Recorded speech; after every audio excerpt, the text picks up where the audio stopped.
Əlilliyi olan şəxslərin digər şəxslərlə bərabər səviyyədə əmək fəaliyyəti ilə məşğul olmasını təmin etmək işə götürən əsas vəzifələrindən biridir. Əmək məcəlləsinə əsasən əlilliyi olan şəxsin səhhətinin peşə vəzifələrini yerinə yetirməsinə mane olduğu, yaxud başqa şəxslərin səhhəti və əmək təhlükəsizliyi üçün təhlükə törətdiyi hallar istisna olmaqla, onunla əlillik səbəbindən əmək müqaviləsini bağlamaqdan, işdə irəli çəkməkdən imtina edilməsinə, əmək müqaviləsinə xitam verilməsinə və öz razılığı olmadan başqa işə keçirilməsinə yol verilmir. Vətənin müdafiəsi, azadlığı və ərazi bütövlüyü uğrunda hərbi əməliyyatlarda xəsarət almış və əlilliyi müəyyən edilmiş işçilər attestasiya olunmur.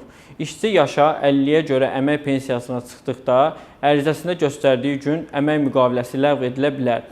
İşə götürən tərəfindən müəssisənin ləğv edilməsi halları istisna olmaqla, müddətindən asılı olmayaraq, reabilitasiya müəssisəsində və digər reabilitasiya subyektlərində müalicə keçən, əlilliyi olan şəxslərlə bağlanılmış əmək müqaviləsinin işə götürən tərəfindən ləğv edilməsinə yol verilmir.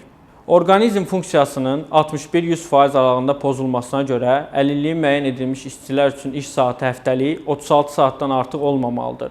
Əlilliyi olan işçilər gecə vaxtı görülən işlərə yalnız onların yazılı razılığı ilə və müvafiq icra hakimiyyəti orqanının müəyyən etdiyi orqanın rəyi nəzərə alınmaqla cəlb edilə bilərlər. İşçinin səhhəti və fizioloji vəziyyəti, habelə xroniki xəstəliyi olan uşağının və digər ailə üzvünün səhhəti müvafiq tibbi rəyə görə əmək funksiyasının natamam iş vaxtında yerinə yetirilməsini tələb edərsə, habelə 14 yaşına çatmamış yaxud 18 yaşınadək əlilliyi müəyyən edilmiş uşağı olan qadınlara ərizələri ilə işə götürən natamam iş vaxtı müəyyən etməlidir.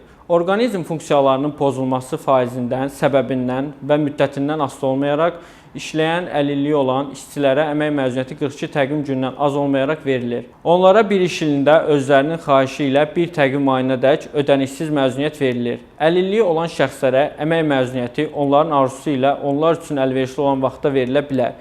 Qeyd edək ki, əlilliyi olan şəxslərə yaşı 18-dən az olan və sosial müdafiəyə ehtiyacı olan digər şəxslərə əmək münasibətlərində güzəştlərin, imtiyazların və əlavə təminatların müəyyən edilməsi ayrı seçkilik hesab edilmir. Əmək hüquqlarınızı öyrənin və tələb edin.